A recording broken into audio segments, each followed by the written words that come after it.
কেন জানি না এখন শুধু মনে হয় আমার কোনো বাড়ি নেই, আমার কোনো জায়গা নেই, আমার আপন বলে কেউ নেই। এই জিনিসটা কেন মনে হয় আমি জানি না।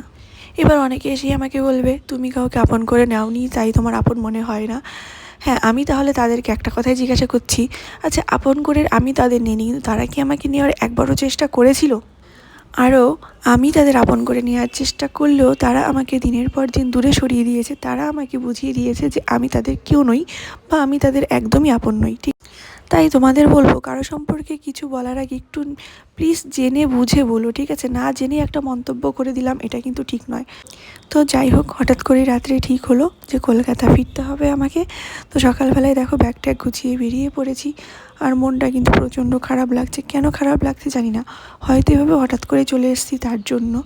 আমি কিন্তু আবারও 6-7 দিন পরে বাড়ি ফিরবো, কিন্তু তারপরেও কোথাও একটা গিয়ে খুব খারাপ লাগছে। মনে কেমন একটা লাগছে যেন, আমি ঠিক বলে বোঝাতে পারছি না। আর বাড়ি থেকে কিন্তু আমি একাই এসেছি। তোমাদের দাদাভাই বলেছিল যে ওর ডিউটি আছে, তো দুপুরের দিকে একটু ফাঁকা আছে, ওই টাইমে তুমি চলে এসো, আমি ডিউটি শেষ করে তারপরে তোমাকে নিয়ে চলে আসবো ঘরে। তো যেই রকম কথা সেরকম কাজ। আমি তো দমদম পর্যন্ত চলে এসেছি, আর ও দেখো আমাকে নিতে চলে এসছে। আর এখন আমরা ওয়েট করছি মেট্রোর জন্য। এতক্ষণ খুবই খারাপ লাগছিল, ওকে দেখার পর এখন একটু ভালো লাগছে। আমি যখনই বাড়ি থেকে কোথাও আসি আমার কিন্তু সত্যি খুব খারাপ লাগে, কিন্তু এবার যেন একটু বেশিই খারাপ লাগছে। কেন লাগছে কোনো কারণই কিন্তু আমি জানি না। তো ওদের দাদাভাই আমাকে বারবার জিজ্ঞাসা করছিল, আচ্ছা কেন এরকম লাগছে তোমার, কী কারণে বলো, মানে কারণটা তো বলো বা কী মনে হচ্ছে। আমি বারবারই বলছিলাম, সত্যি বলছি আমি জানি না কেন লাগছে বা কেন এত খারাপ লাগছে, আমি একদমই বলতে বোঝাতেই পারছি না কাউকে, আমি নিজেই বুঝতে পারছি না কেন। তো যাই হোক, দেখো কথা বলতে বলতে কিন্তু অনেকটাই চলে এসেছি। আমরা কিন্তু আমাদের ঘরের খুব কাছাকাছি চলে এসেছি। আর তোমাদের সঙ্গে কথা বলতে বলতে একটা বাস, একটা ট্রেন, একটা মেট্রো, একটা অটো পার করে ফেললাম কত তাড়াতাড়ি দেখো। তো যাই হোক, এখন আমরা দুজনে হাঁটছি, আর এই দেখো গল্প করতে করতে হেঁটে হেঁটে সামনের দিকে আসছি। আর এই দেখো এটা হচ্ছে আমাদের ফ্ল্যাট, মানে ফ্ল্যাট বলতে আমরা যেখানে থাকছি সেখানে। আর আমরা এখন ভেতরে যাচ্ছি।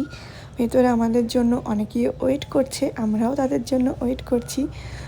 এটা ভেবে খুব ভালো লাগছে যে এবার কলকাতায় এসে অন্তত একা থাকতে হবে না। আর যেহেতু আমি কলকাতায় এসেছি, তো ওদের দাদাভাই কিন্তু প্রচণ্ড খুশি। একদিকে আমার যেরকম মন খারাপ, আর ওর যেন মনটাই ভালো হয়ে গেছে আমি হঠাৎ করে কলকাতা আসছি এটা শুনে। তো কি বলবো বলো। তো আমি ওকে বারবারই বলছিলাম আমার খারাপ লাগছে, আমার মন খারাপ লাগছে, আর তুমি এত আনন্দ পাচ্ছ কেন? তো আমাকে বলছিল মন খারাপ করো না, মন খারাপ করো না, আমরা তো আবার 4-5 দিন পরে বাড়ি যাব, তো শুধু শুধু কেন মন খারাপ করছো? তো মেয়েদের কেন মন খারাপ হয় সেটা তো মেয়েরা নিজেরাই জানে না, সেটা তো অবশ্যই তোমরা জানো। তো দেখো কথা বলতে বলতে আমরা কিন্তু পৌঁছে গেছি। তো চলো ভাই, টাটা, ভালো থেকো।